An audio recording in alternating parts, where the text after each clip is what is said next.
Hey guys, we're going to continue with our factoring review and we're going to factor quadratic trinomials. Now usually they're trinomials, sometimes we're missing a middle term and so it's a binomial, but a quadratic polynomial has one type of variable and the highest exponent is a 2.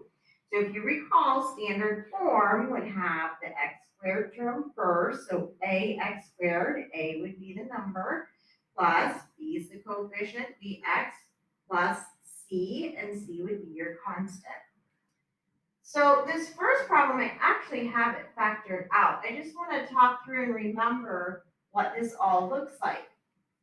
We have ax squared plus bx plus c. So this is a quadratic trinomial. When you factor this, remember the goal is to have factors that are being multiplied. Okay? And to do that, we know that if I check this factored form, I can get back to the polynomial that I started with. Okay? So let's just remember where all this comes from. 3x squared times 1x is 3x squared, or sorry, 3x times 1x is 3x squared. That always gives us the first term. And then at the end, our last two terms, when we take 2 times 5, that gives us the 10. But the 17 gets a little bit tricky in the middle. It's not just multiply.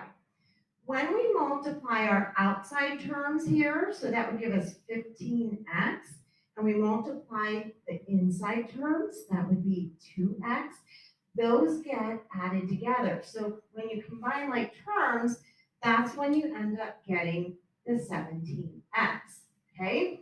So that's what we need to check. We can clearly see that 3 times 1 is 3, and that 2 times 5 is 10, but the reason it works is because when you do the outside and the inside, it gives you the 17 in the middle.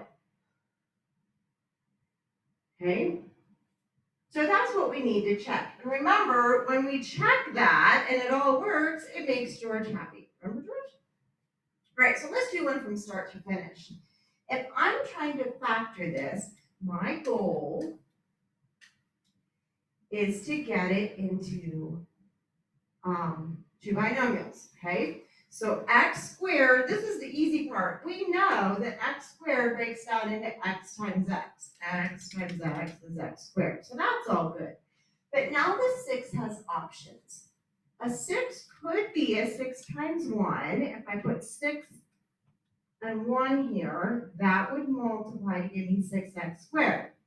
But it could also be a 2 times a 3. So I have to remember that that's an option. For a 7, 7 times 1 is my only option. But remember when we put it in here, the outside terms and the inside terms get multiplied together. And if they don't give us a 23, then we need to mix it up and try again. Okay?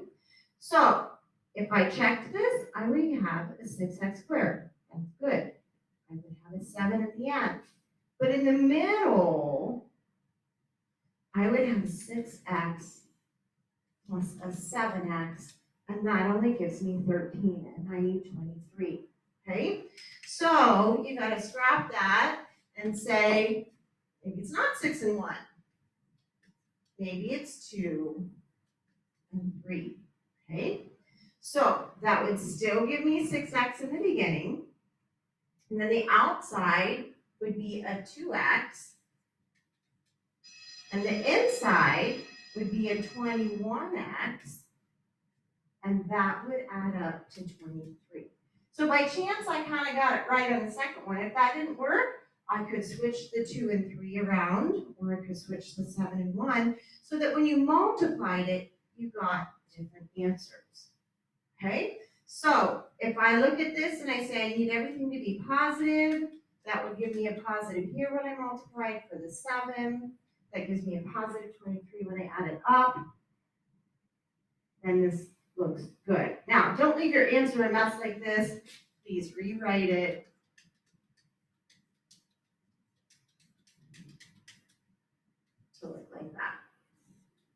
Okay? All right, let's try another. So 2w squared plus 7w plus 3. Okay, this is our goal. We know this is w and w. Okay?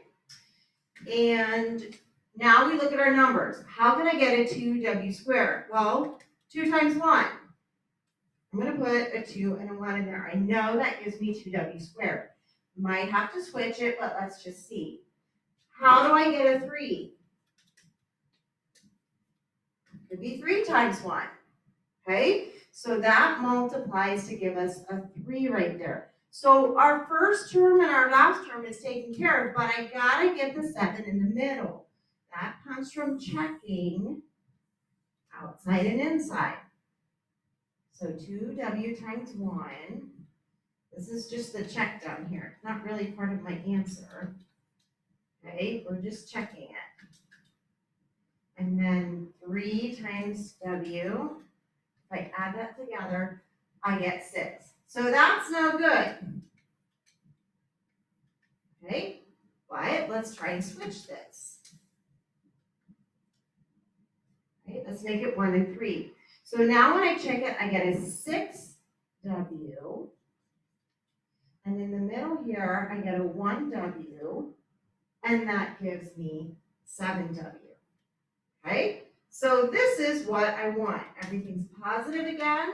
So my two factors are 2w plus 1 and 1w plus 3. Okay.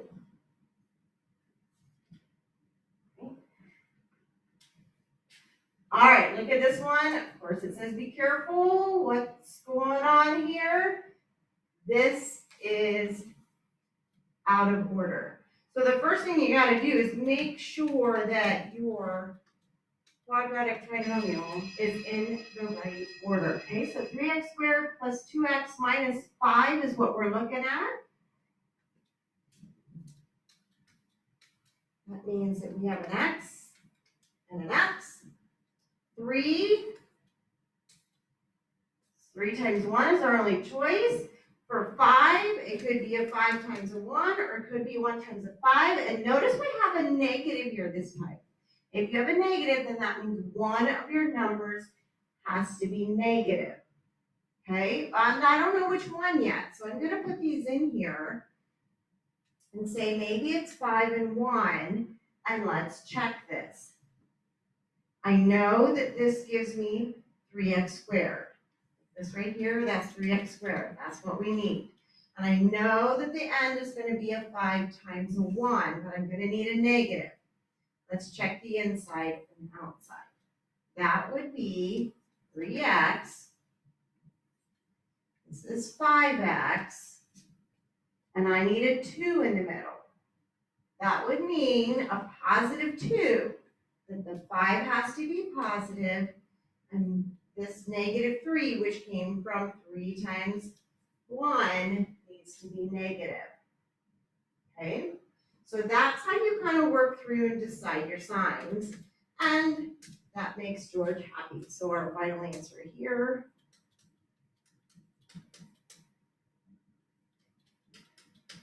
is this. And of course, you don't have to write that one. Okay? All right, so look back at these examples if you need to. And take them a little slower if you have to process it.